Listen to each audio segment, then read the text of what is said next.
روحانی محفل کی نسبت سے بابرکت محفل افضل بھائی کے گھر میں منعقد پذیر ہے۔ اللہ رب العزت انہیں اور ہم تمام حاضرین و شرکاء کو اپنے گھر والوں سمیت رحمتیں، برکتیں اور سعادتیں نصیب فرمائے۔ حضرت سیدنا سامورہ بن جندب رضی اللہ تعالی عنہ سے روایت ہے کہ حضور اکرم سرور دو عالم صلی اللہ علیہ وسلم نے ایک بار صحابہ اکرام سے نماز فجر کے بعد ارشاد فرمایا۔ نماز فجر کے بعد آپ صلی اللہ علیہ وسلم نے اپنے صحابہ اکرام سے ارشاد فرمایا، هل رأى احد منکم اللیلۃ رؤیا، تم میں سے کسی نے پچھلی رات کوئی خواب دیکھا ہے تو بتاؤ تاکہ اس کی تعبیر تمہیں بتائی جائے۔ اور یہ آپ صلی اللہ علیہ وسلم کا معمول تھا کہ نماز فجر کی ادائیگی کے بعد اپنے دیگر معمولات سے جب فارغ ہو جاتے تو صحابہ اکرام سے پوچھا کرتے تھے کہ کسی نے کوئی خواب دیکھا ہو، خواب کی تعبیر پوچھنا چاہے تو وہ پوچھ سکتا ہے۔ تو اپنے اس مبارک عمل کے تسلسل میں آپ نے ارشاد فرمایا کہ هل رأى احد منکم اللیل رؤیا، کسی نے گزشتہ رات کوئی خواب دیکھا ہو تو بتاؤ۔ صحابہ فرماتے ہیں کہ اتفاق امر ایسا تھا کہ کسی کو کوئی خواب نہیں آیا تھا کہ بارگاہ رسالت میں پیش کر کے اس کی تعبیر معلوم کرتا۔ چنانچہ فقلنا لا، ہم نے عرض کی جی نہیں یا رسول اللہ، ہم میں سے کسی نے کوئی خواب نہیں دیکھا۔ نبی اکرم صلی اللہ علیہ وسلم نے ارشاد فرمایا کہ لیکنی انا رأیت اللیل، آپ حضرات نے خواب تو نہیں دیکھا اے میرے صحابہ، آپ نے تو خواب نہیں دیکھا، لیکن گزشتہ رات مجھے اللہ نے ایک خواب دکھایا ہے۔ گزشتہ رات مجھے اللہ نے ایک خواب دکھایا ہے اور وہ خواب ایسا ہے کہ میں تمہیں بیان کروں۔ اور واضح رہے کہ انبیاء کا خواب بھی اللہ کی وحی ہوتا ہے۔ ہمارا خواب وہ توہمات اور خیالات بھی ہو سکتے ہیں، اور یہ بھی ہو سکتا ہے کہ سچا خواب ہو سکتا ہے کہ خواب کا کچھ حصہ سچا ہو اور کچھ حصہ توہمات پر مشتمل ہو۔ انبیاء کرام کا خواب وحی الہی ہوتا ہے، انبیاء کے خواب بھی سچے ہوتے ہیں۔ اس کے بعد نبی اکرم صلی اللہ علیہ وسلم نے اپنا ایک طویل خواب ارشاد فرمایا جس کا ایک حصہ یہ تھا۔ ارشاد فرمائے کہ مجھے دو افراد دکھائے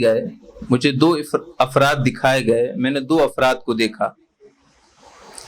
ایک شخص کو دیکھا جو زمین پر لیٹا ہوا ہے، زمین پر بالکل سیدھا لیٹا ہوا ہے، یعنی اس کا چہرہ آسمان کی جانب ہے اور پشت زمین کی طرف ہے، اس طرح بالکل سیدھا لیٹا ہے۔ اور دوسرا شخص اس کے قریب کھڑا ہے جس کے ہاتھ میں لوہے کا گرز ہے، لوہے کی سلاخ ہے، جس کے ہاتھ میں لوہے کی سلاخ ہے۔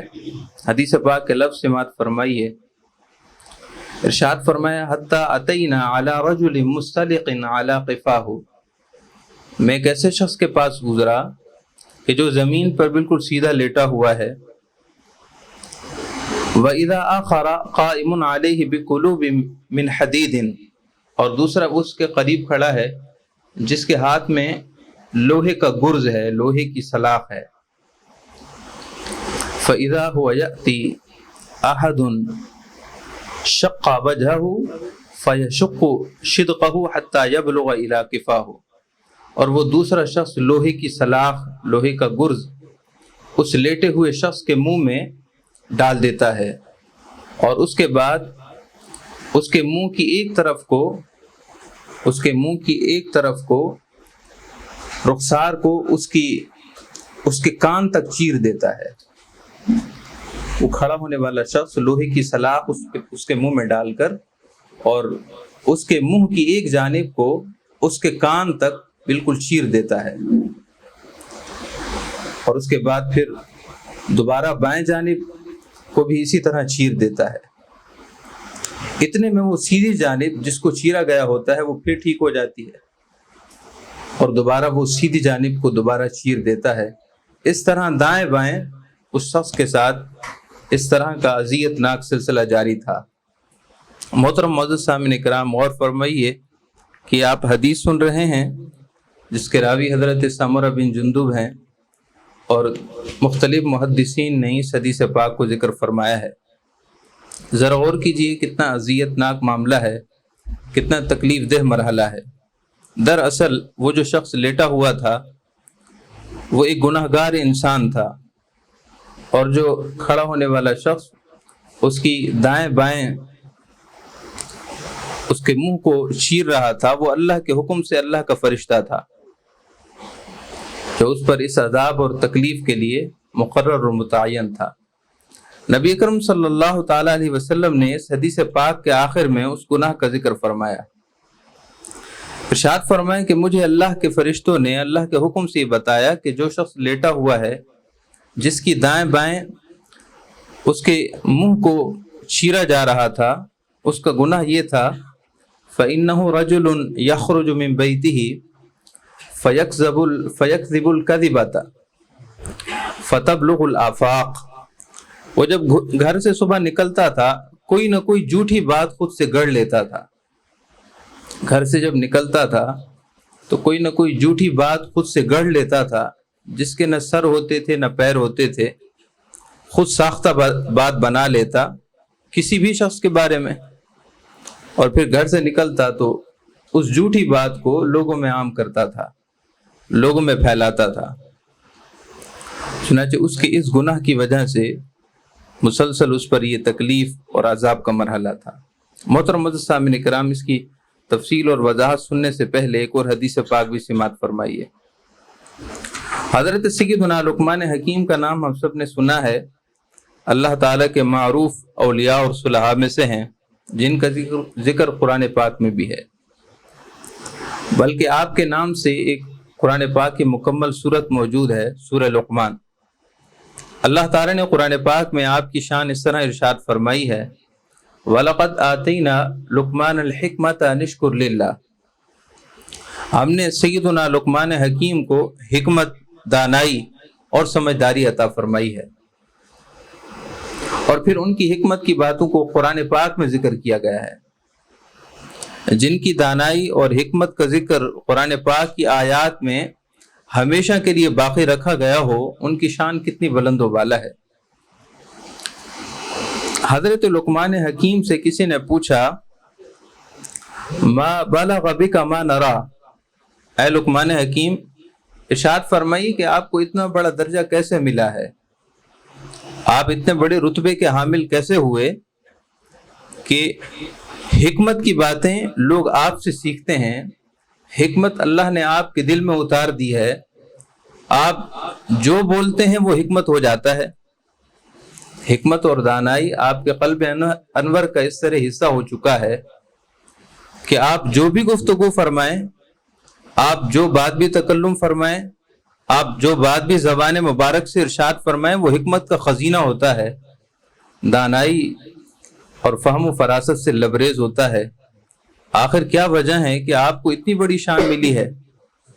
سیدنا لقمان حکیم رضی اللہ تعالیٰ عنہ ورحمہ اللہ تعالیٰ نے ارشاد فرمایا کہ 3 باتیں ہیں جو میں نے اپنی عادت کا حصہ بنا لیا، 3 باتیں میری زندگی کا حصہ بن گئیں، حتیٰ کہ اللہ تعالیٰ نے میرے دل میں حکمت کا ایسا چشمہ جاری کر دیا ہے کہ جو بھی میں بولتا ہوں وہ حکمت سے بولتا ہوں۔ بات توجہ طلب ہے، سیدنا لقمان حکیم رضی اللہ تعالیٰ عنہ کہ جن کی حکمت کی باتوں کو قرآن پاک کی آیات کی صورت میں ہمیشہ کے لیے باقی رکھ دیا گیا، وہ فرما رہے ہیں کہ میرے دل میں حکمت، دانائی کا چشمہ اس وجہ سے جاری ہوا ہے کہ مجھے اللہ تعالیٰ نے 3 عادتیں عطا فرمائی ہیں، 3 باتیں ہیں جو میری طبیعت کا حصہ ہیں، 3 باتیں ہیں جو میری عادت کا حصہ ہیں، 3 باتیں ہیں جو میری زندگی کا حصہ ہیں۔ میرا اوڑھنا بچھونا ان 3 باتوں سے ہے، میں ان 3 باتوں کو کبھی نہیں چھوڑتا، تو اس کی بدولت اللہ پاک نے یہ نعمت دی ہے۔ پھر آپ نے ان 3 باتوں کو ارشاد فرمایا صدق الحدیث. سب سے پہلی بات یہ ہے کہ میں ہمیشہ سچ بولتا ہوں، میری زبان سے کبھی جھوٹ نہیں نکلتا. خلاف واقعہ بات، خلاف حقیقت بات قصدن عمدن جان بوجھ کر میں زبان سے نہیں نکالتا، ہمیشہ سچی بات ہی کرتا ہوں. دوسری بات یہ ہے، درود پاک پڑھی، اللہم صلی وسلم وبارک علی سیدنا و مولانا محمد النبی الامی الحبیب العالی القدر العظیم الجاہ وعلی آلہ وصحبہ وبارک وسلم.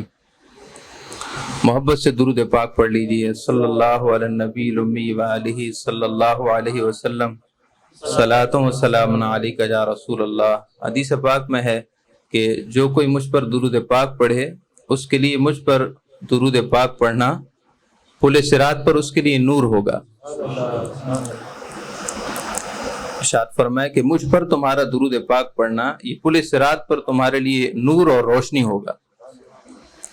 تو سیدنا لقمان حکیم رضی اللہ تعالی عنہ نے ارشاد فرمایا کہ 3 باتیں ہیں جن کی وجہ سے اللہ نے میرے دل کو حکمت کا خزینہ بنا دیا ہے. میں سوچتا ہوں تو حکمت کی بات میرے ذہن میں آتی ہے، جو بولتا ہوں تو حکمت بولتا ہوں. پہلی وجہ یہ ہے کہ صدق الحدیث، میں ہمیشہ سچ بولتا ہوں، سچی بات میری زندگی کا حصہ ہے. دوسری یہ ہے کہ اداء الامانہ، میں اللہ اور اللہ کے بندوں کی امانتوں کا پاسدار ہوں. میں اللہ تعالیٰ کی طرف سے سونپی گئی امانتوں کو بھی ادا کرتا ہوں، اور اللہ نے بندوں کے لیے جو مجھ پر امانتیں رکھی ہیں ان کا بھی پاسدار ہوں. حقوق اللہ بھی ادا کرتا ہوں، حقوق العباد بھی ادا کرتا ہوں. ادائیگی امانت کا فقط یہی مفہوم نہیں کہ اگر کسی نے کوئی پیسے ویسے کی صورت میں کوئی امانت رکھوائی ہو تو وہ ہم اس کو واپس کر دیں. یہ امانت کے وسیع مفہوم کا ایک چھوٹا سا حصہ ہے. ادائیگی امانت کا مطلب یہ ہے کہ اللہ کے حق کی ادائیگی اور اللہ کے بندوں کے حقوق کی ادائیگی وہ بہم پہنچتی رہے. اور نبی اکرم صلی اللہ تعالی علیہ وسلم نے کھلے لفظوں میں ارشاد فرمایا کہ جو امانت میں خیانت کرے وہ ہم میں سے نہیں ہے. ارشاد فرمایا کہ جو امانت میں خیانت کرے وہ ہم میں سے نہیں ہے. جب بندوں کی امانت کی ادائیگی ادا نہ کرنے والا نبی اکرم صلی اللہ علیہ وسلم کی ملت سے خارج ہوگا تو حقوق العباد تو اس سے کہیں زیادہ، حقوق اللہ تو اس سے کہیں زیادہ بڑھ کر ہیں. تو نبی اکرم صلی اللہ علیہ وسلم نے ارشاد فرمایا اذا حدث اعتبر المنافق بثلاث، منافق کو 3 باتوں سے پہچان لیا کرو. یعنی تمہارے اندر نفاق ہے یا نہیں، اپنے نفاق کو 3 باتوں سے پہچان لو. اذا حدث کذب، جب بات کرے تو جھوٹ بولے. واذا وعد اخلف، جب وعدہ کرے تو وعدے کی خلاف ورزی کرے. واذا عاہد غدر، اور جب کسی سے کوئی عہد ہو، جب کسی کے ساتھ کوئی عہد ہو، ایگریمنٹ ہو، تو جان بوجھ کر اس کی خلاف ورزی کرے، اس عہد کو توڑ دے. وفی روایتیں، اور ایک روایت میں ہے کہ منافق کی نشانیاں 4 ہیں. ان میں سے ایک ارشاد فرمائی کہ وَإِذَا اؤْتُمِنَ خَانَ، جب اس کے پاس امانت رکھوائی جائے تو امانت میں خیانت کرے. تو حضرت سیدنا لقمان حکیم نے ارشاد فرمایا کہ 3 باتوں کی وجہ سے اللہ نے مجھے حکمت و دانائی عطا فرمائی ہے. پہلی یہ کہ سچ بولتا ہوں، دوسری یہ ہے کہ امانت ادا کرتا ہوں، اور تیسری سب سے زیادہ اہم بات یہ ہے وَتَرْكُ مَا لَا يَعْنِي، وَتَرْكُ مَا لَا يَعْنِي، اور جو چیز بے فائدہ ہے، فضول ہے، جس کا نفع نہ دنیا کا ہے نہ آخرت کا ہے، میں نے اس کو چھوڑ دیا ہے. ترک ما لا یعنیہ، جو چیز خلاف فائدہ ہے، جس کا کوئی نفع نہیں ہے، فائدہ نہیں ہے، میں نے اس کو چھوڑ دیا ہے. محترم معزز سامعین کرام، آج کے بیان کا موضوع یہ ہے کہ اندھا کنواں. اندھے کنویں کی مثال ہمارے گاؤں دیہات میں بہت اچھے طریقے سے سمجھی جاتی ہے. ہم اپنی سرائیکی زبان میں وہ کنواں کہ جس کی منڈیر نہ ہو، وہ کنواں جس کی منڈیر نہ ہو، منڈیر کا مطلب جس کے کنارے پر باؤنڈری نہ ہو، تو ہم اپنی سرائیکی زبان میں کہتے ہیں کہ یہ اندھی ڈل ہے. ہم اپنی سرائیکی زبان میں کہتے ہیں کہ اندھی ڈل ہے، یعنی یہ اندھی دلدل ہے. جس کنویں کی منڈیر نہیں ہے، جس کنویں کے کنارے پر باؤنڈری نہیں بنی ہوئی، کوئی بھی وہاں سے چلتا ہوا شخص انجانے میں، ناواقفیت میں اس میں پھسل کر گر سکتا ہے. تو یہ تو گاؤں دیہات کے اندھے کنووں کی بات ہے. ہماری زندگی میں جگہ جگہ اس طرح کے اندھے کنویں موجود ہیں کہ ناواقفیت کی وجہ سے، ناسمجھی کی وجہ سے ہم اس میں صرف پھسل ہی نہیں رہے، پھسل کر گر رہے ہیں. کوئی نکالنے والا ہمیں باہر نکال دیتا ہے، پھر ہم گر جاتے ہیں، پھر کوئی نکال دیتا ہے، پھر ہم گر جاتے ہیں. بس زندگی ہماری ان کنوؤں میں گرتے اور باہر نکلتے گزر رہی ہے. باہر نکلنے کا لفظ اس لیے استعمال کیا جا رہا ہے کہ ہمارے پیارے نبی صلی اللہ علیہ وسلم کی خاص نگاہ کرم ہے، آپ کی لطف و عنایت ہے، آپ کی توجہ ہے، ورنہ تو ہم بار بار نہ نکالے جاتے. ان اندھے کنوؤں میں سے ایک کنواں یہی ہے، ترک ما لا یعنیہ. ہم نے ایسی کئی چیزوں کو اپنی زندگی میں، معاملات میں شروع کر دیا ہے جس کا آخرت کا فائدہ تو 100% نہیں ہے. 100% آخرت کا فائدہ نہیں، دنیا کا فائدہ بھی نہیں ہے. یہی وجہ ہے کہ ہمارے روز و شب بظاہر مصروف ہیں، لیکن حقیقت یہ ہے کہ ضائع ہیں. بظاہر ہم یہ کہتے ہیں میرے پاس وقت نہیں، مصروف زیادہ ہوں، وقت نہیں، مصروف زیادہ ہوں. حالانکہ مصروفیت کچھ نہیں، فضول اوقات ہمارے ضائع ہو رہے ہیں، فضول باتوں میں ضائع ہو رہے ہیں، فضول چیزوں میں ضائع ہو رہے ہیں. موبائل فون نے ہمارے لیے یہ بات سمجھنا بہت مشکل کر دی ہے، موبائل فون نے ہمارے لیے بات سمجھنا بہت مشکل کر دی ہے کہ وقت کی قیمت کیا ہے، وقت کی قدر و قیمت کا اندازہ کیا ہے. خواہ ہمارے جوان ہوں یا بوڑھے ہوں یا بچے ہوں، بچوں کی اکثریت، جوانوں کی اکثریت اپنے اوقات کو ضائع کرنے کو کچھ سمجھتے ہی نہیں ہیں کہ یہ بھی آخر کوئی نقصان ہے. کاروبار میں تھوڑا سا نقصان ہماری نیندوں کو ہمیں بے آرام کر دیتا ہے، ہماری نیندیں اڑ جاتی ہیں. لیکن موبائل فون کا غیر ضروری استعمال جس طرح ہمارے قیمتی اوقات کو ضائع کر رہا ہے، اس کی کوئی مثال پیش نہیں کی جا سکتی، اس کی کوئی مثال پیش نہیں کی جا سکتی. موبائل فون کا شروع میں استعمال کرنے والا سمجھتا ہے کہ ہاں وقت ضائع ہے، وقت ضائع ہے، لیکن جب عادت پڑ جاتی ہے تو وہ سمجھتا ہے کہ نہیں، میں تو اپنے ضروری کام کر رہا ہوں. یہی وجہ ہے کہ جب ہم اسمارٹ موبائل فون کو چھوڑنے کا سوچتے بھی ہیں تو 100 خیالات آتے ہیں، پتہ نہیں یہ کام کیسے ہوگا اور وہ کام کیسے ہوگا، اور پھر واٹس اپ نہ ہوا تو پھر رابطے کیسے ہوں گے، اور میرا کاروبار کیسے چلے گا. اس طرح کے 100 خیالات. حالانکہ جب تک موبائل فون اس نہج تک نہیں پہنچا ہوا تھا، زندگی تو تب بھی گزر رہی تھی. اور یہی کاروبار جس کے بارے میں آج ہمیں 100 فکریں ہیں، یہی کاروبار پہلے بھی چل رہا تھا.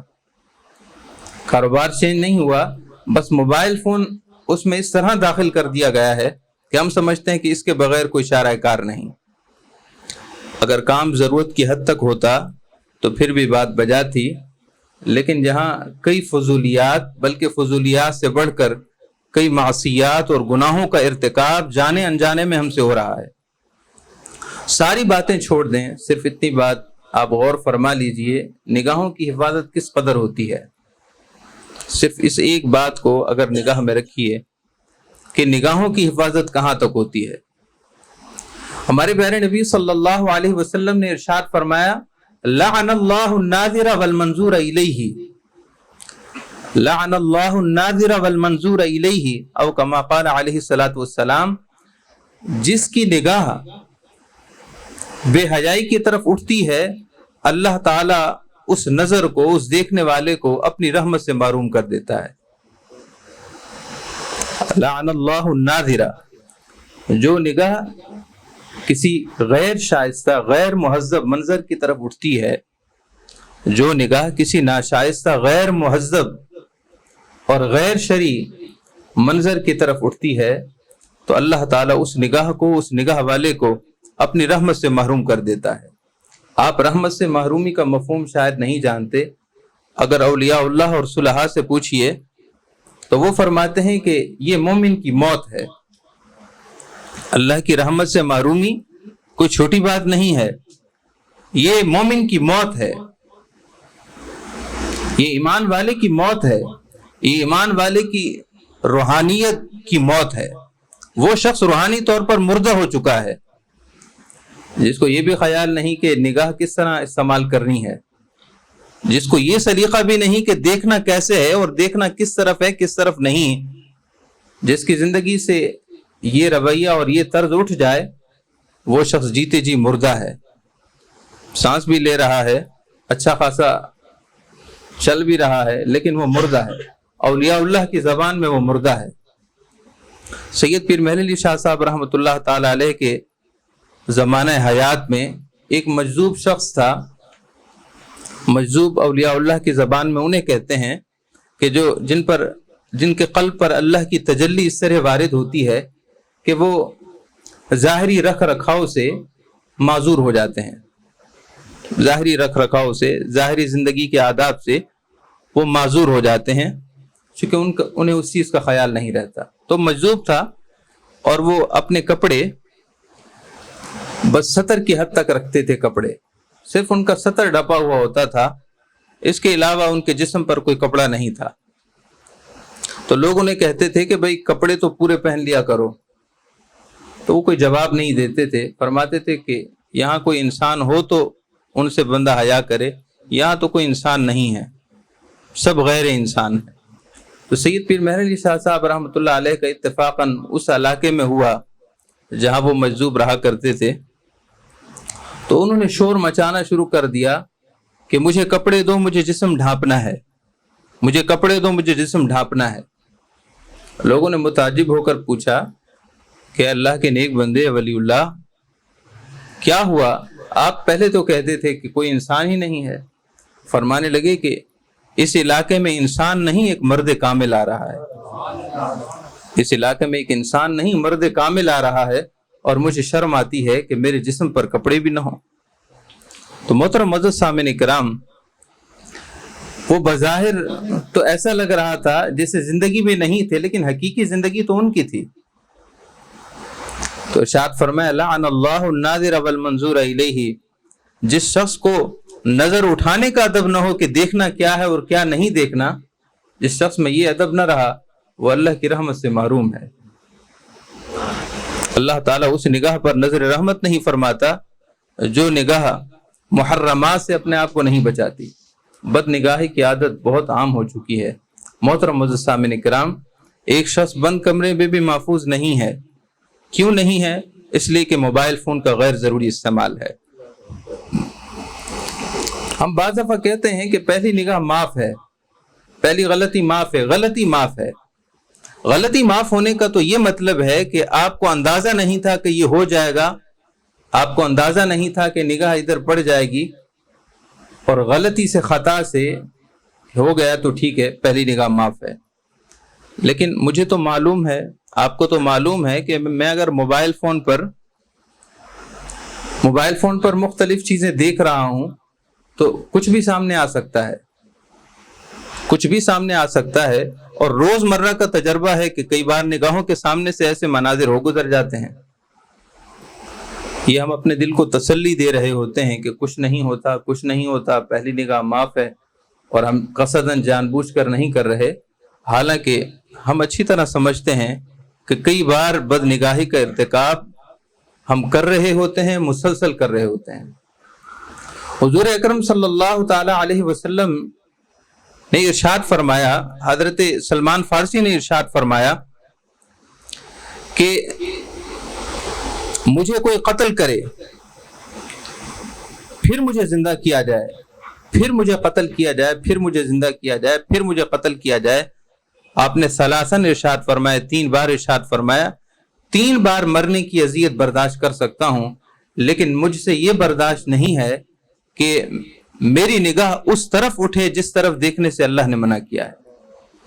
3 بار موت کی اذیت برداشت کر سکتا ہوں، لیکن یہ برداشت نہیں کر سکتا کہ میری نگاہ غلط طرف اٹھے۔ اور نبی کرم صلی اللہ تعالی علیہ وسلم نے یہاں تک ارشاد فرمایا کہ مومن وہ ہے، کامل مومن وہ ہے کہ ایک اجنبی عورت، اجنبی خاتون کے جسم سے اگر اس کا بے اختیار جسم ٹکرا جائے تو وہ یہ برداشت نہیں کر سکتا، مگر یہ ضرور برداشت ہو سکتا ہے اس سے، اس کی جگہ کہ کوئی لوہے کی سلاخ اس کے سر میں گاڑ دی جائے، وہ کہے گا یہ اذیت برداشت ہے، مگر وہ اذیت برداشت نہیں۔ امام منذری رحمۃ اللہ علیہ نے ترغیب و ترہیب میں اس کی مثل کئی احادیث ذکر فرمائی ہیں۔ محترم معزز سامعین کرام، حضرت سیدنا لقمان حکیم کو حکمت کیوں ملی تھی؟ ان کو دانائی اور فہم کا بڑا مرتبہ کیوں ملا تھا؟ وَتَرْكُ مَا لَا يَعْنِيهِ، انہوں نے ہر وہ کام چھوڑ دیا تھا جس کام میں آخرت کا فائدہ نہ ہو اور دنیا کا فائدہ نہ ہو۔ دنیا کے وہ کام ہمیں سارے چھوڑنے پڑیں گے جن کاموں میں اللہ رب العزت کی ناراضگی ہو، اور تعلق بنانا پڑے گا اس ذات سے کہ جس ذات کے لیے ہم پیدا ہوئے ہیں۔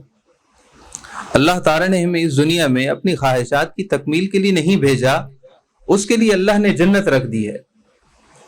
اس جملے پر آپ غور فرمائیے، اللہ تعالیٰ نے ہمیں اس دنیا میں اپنے خواہشات کی تکمیل کے لیے نہیں بھیجا کہ ہم اپنی من پسند زندگی گزاریں۔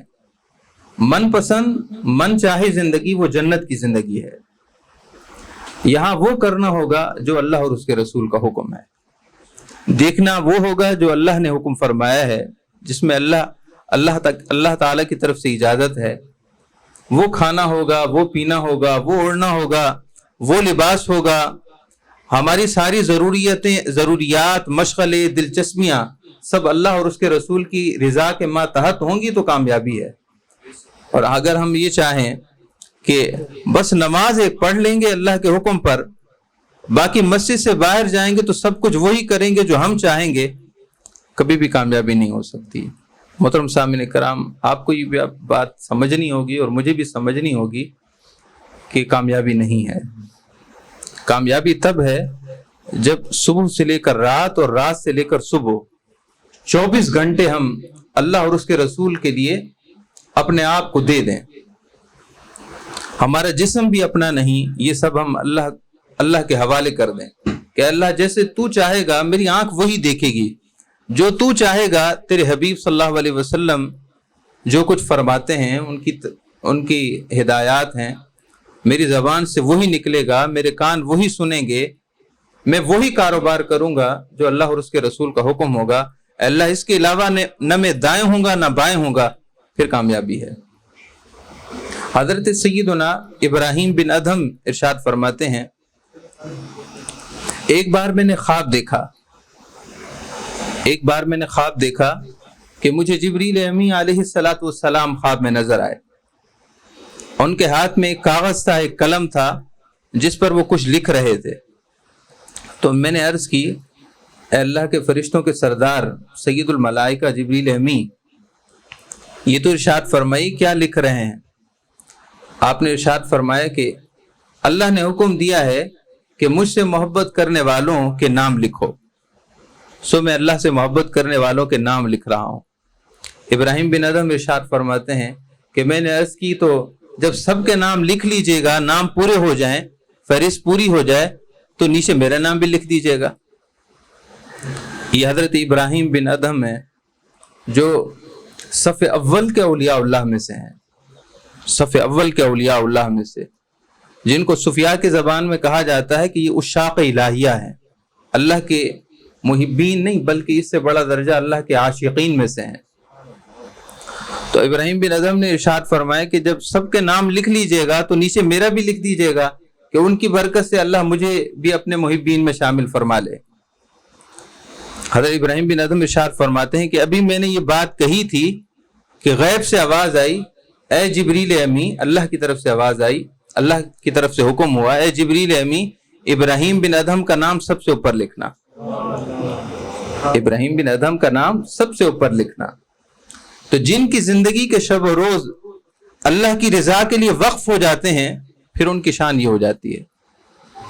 نبوت کا دروازہ بند ہو چکا ہے، خاتم الانبیاء خاتم النبیین ہمارے پیارے آقا صلی اللہ علیہ وسلم ہیں، لیکن ولایت، اللہ کی محبت اور اللہ تعالیٰ کی بارگاہ میں دوستی کا دروازہ قیامت تک کھلا ہے۔ کس نے کہا کہ کوئی ولی نہیں بن سکتا؟ اللہ کے ولی بن سکتے ہیں، ہوتے ہیں اور قیامت تک ہوتے رہیں گے۔ سیدنا امام مہدی بھی تو قرب قیامت میں آئیں گے۔ سیدنا امام مہدی رضی اللہ تعالیٰ عنہ جو 12 اماموں سے 12ویں امام شمار کیے جاتے ہیں، وہ بھی تو قرب قیامت میں آئیں گے۔ اور حدیث میں یہاں تک آیا ہے کہ وہ جب کعبہ شریف میں طواف کر رہے ہوں گے لوگ، دجال نمودار ہو چکا ہوگا، اور سیدنا امام مہدی رضی اللہ تعالیٰ عنہ طواف کر رہے ہوں گے، اچانک آواز آئے گی کہ یہ جو امام محمد مہدی ہیں یہ ہمارے نائب اور خلیفہ ہیں۔ غیب سے آواز آئے گی، یہ ہمارے نائب اور خلیفہ ہیں، ان کے ہاتھ پر بیعت کرو۔ تو وہیں طواف کے دوران ہی اللہ کے کئی اولیاء ہوں گے، نیک بندے ہوں گے جو ان کے ہاتھ پر بیعت کریں گے۔ وہ بھی اولیاء کا زمانہ ہوگا، تو ولایت اور دوستی کا دروازہ بند نہیں ہوا۔ حضرت سیدنا ابا یزید بستامی رضی اللہ تعالیٰ عنہ ارشاد فرماتے ہیں کہ ایک بار خواب میں مجھے اللہ کا دیدار ہوا، خواب میں مجھے اللہ کی زیارت ہوئی، تو میں نے عرض کی، اے رب، مجھے تیری جستجو ہے، مجھے تیری چاہت ہے، تو کیسے ملے گا؟ تجھ تک رسائی کیسے ممکن ہے؟ تو اللہ تعالیٰ نے جواباً ارشاد فرمایا کہ اے باجزید بستامی، اے باجزید، اپنی خواہشات سے علیحدہ ہو جا اور میری طرف آ جا، اپنی خواہشات کو علیحدہ کر دے، بس پھر تو میرا ہے۔ بس ایک خواہشات ہی ہیں جنہوں نے ہمیں اپنے رب سے دور کر دیا ہے۔ اگر یہ خواہشات اور من پسند کھانا، من پسند زندگی، من پسند کاروبار، من پسند دوست اور من پسند دلچسپیاں، مشغلے، یہ اگر سلسلہ ختم ہو جائے تو کوئی بات مشکل نہیں ہے۔ مشکل بس صرف یہی ہے کہ ہم اپنی خواہشات سے پیچھا نہیں چھڑاتے، اور خاص طور پر ہمارا ماحول ایسا ہو چکا ہے، ارد گرد کا ہمارا ماحول ایسا ہو چکا ہے، یا ہم اپنا ماحول ایسا رکھتے ہیں کہ ہمارے لیے اور زیادہ دشوار ہو گیا ہے، ورنہ کچھ بعید نہیں ہے۔ حضور اکرم سرور دو عالم صلی اللہ تعالی علیہ وسلم کی احادیث فرامین سب ہمارے پاس موجود ہیں۔ قرآن من و عن وہی صورت موجود ہے جو اللہ کے محبوب پر نازل ہوا تھا، حالانکہ گزشتہ امتوں کے لیے نازل ہونے والی کتابوں میں تبدیلیاں اور تغیر ہو گیا، انبیاء کرام کی موجودگی میں تغیر تبدل ہو جاتا تھا، اور یہاں نبی اکرم صلی اللہ علیہ وسلم کو پردہ فرما ہوئے 1450 سال تقریباً ہو گئے، مگر قرآن شریف من و عن اسی صورت میں ہے، زبر زیر کا کوئی فرق نہیں آیا، اور قیامت تک اسی طرح حفاظت رہے گی۔ کمی کس چیز کی ہے؟ اللہ کی کتاب، روشن اور ہدایت والی کتاب، جس کو اللہ تعالیٰ نے ارشاد فرمایا کہ ہدی للمتقین ہے، وہ اپنی اصلی حالت میں موجود ہے۔ نبی کرم صلی اللہ علیہ وسلم کی احادیث کتابیں مختلف تراجم کے ساتھ موجود ہیں، اس کے باوجود ہم پیچھے ہیں، وجہ صرف خواہشات کی ہے۔ آپ اندازہ فرمائیے، گھر میں شادی کی تقریب ہوتی ہے، اس میں بھی ہم اگر محفل نعت کرتے ہیں تو اس کے بعد پھر دیگر مختلف چیزوں کی بھی محفلیں ہوتی ہیں، ناشائستہ اور غیر مہذب امور پر مشتمل محافل کا انعقاد بھی ہوتا ہے۔ یہ سب کیا ہے؟ یہی ہے کہ ہم نے دین کو ایک فولڈر، ایک خانے میں رکھ دیا ہے، دین بھی چلا رہے ہیں اور دنیا بھی چلا رہے ہیں، اور سمجھتے یہ ہیں کہ کامیابی ہے۔ کامیابی اس وقت تک ممکن نہیں جب تک کہ وہ چیزیں، وہ خواہشیں جو اللہ اور اس کے رسول کی مرضی کے ساتھ ٹکرا رہی ہیں، جب تک ہم ان کو پاؤں کے نیچے دے کر ریزہ نہیں کر دے، اس کو پس پش نہیں ڈال دیتے، جب تک ان سے لا تعلق نہیں ہو جاتے، تب تک کامیابی ممکن نہیں ہے۔ محترم معزز سامعین کرام، ہم سب کو سوچنا ہوگا کہ ہماری 5 وقت کی نماز پابندی کے ساتھ مکمل ہو۔ ہم سب کو یہ بھی سوچنا چاہیے کہ ہماری کوئی ایکٹیویٹیز میں کوئی ایسا عمل نہ ہو، کوئی ایسا کام نہ ہو جس میں خدا نخواستہ اللہ اور اس کے رسول کی ناراضگی ہو۔ مثلا جھوٹ بولنا ہے، غیبت کرنا ہے، کسی کی چغلخوری کرنا ہے، کسی پر الزام لگانا ہے۔ بعض دفعہ ہم کسی کو نیچا دکھانے کے لیے اس پر جھوٹا الزام لگا دیتے ہیں، اور ہم میں کوئی برا عمل نہیں ہوتا لیکن الزام تراشی کا عمل ہوتا ہے۔ بعض دفعہ ہم دوسروں سے حسد کر رہے ہوتے ہیں، ان کو خوشی ملنے پر ہمارے دل میں خوشی نہیں ہوتی، ہم ان کو کسی طریقے سے نیچا دکھانا چاہتے ہیں، ان کو ہرانا چاہتے ہیں۔ یہ ساری باتیں وہ ہیں جو اللہ اور ہمارے درمیان اللہ تک رسائی میں رکاوٹ بن جاتی ہیں۔ اللہ تعالی ہم سب کو ہدایت نصیب فرمائے، اللہ تعالی ہم سب کو سیدھے راستے پر چلائے۔ جن دوستوں احباب نے اس محفل کے انعقاد میں کسی طریقے سے بھی حصہ ملایا، اللہ تعالیٰ سب کو برکتیں رحمتیں عطا فرمائے۔ بالخصوص آپ تمام حاضرین و شرکاء کو جو دور سے اور قریب سے تشریف لائے محفل میں، اللہ تعالیٰ آپ سب کو قدم قدم پر رحمتیں، جاتے ہوئے بھی اور آتے ہوئے بھی اور واپس جاتے ہوئے بھی قدم قدم پر رحمتیں اور سعادتیں عطا فرمائے۔